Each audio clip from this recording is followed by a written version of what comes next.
We are a nation of nations, a mostly immigrant people of many different faiths, united by our love for one another, united by our loyalty to the Republic of the United States of America, and to the self-evident truths we share.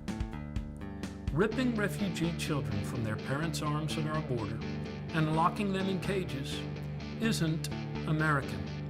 It isn't Christian. In fact, it runs counter to the most basic standards of humanity and decency espoused by every major and minor religion the world over. The biggest threat to our American freedom right now is not dictatorship.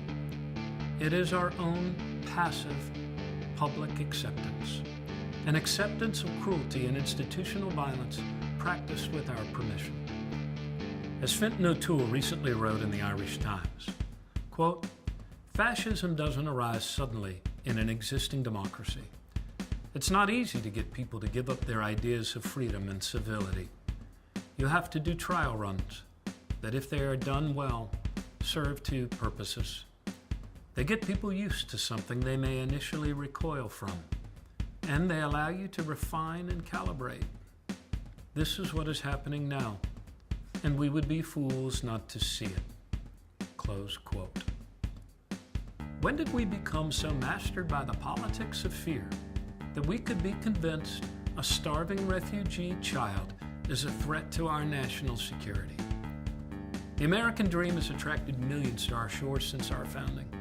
Without immigration, there would be no American dream and there would be no American future, only an American past.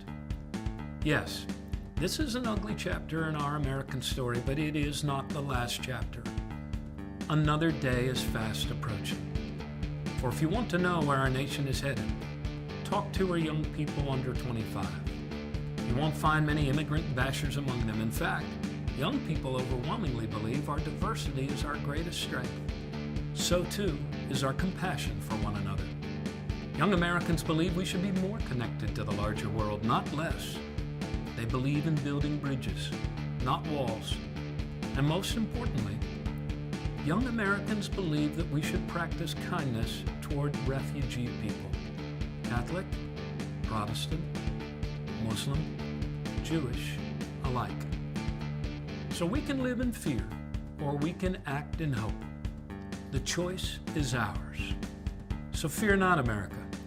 There is a goodness within us that cannot be eclipsed for long.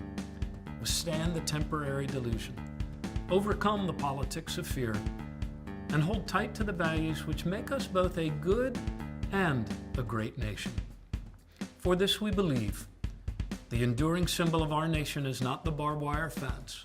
It is the Statue of Liberty.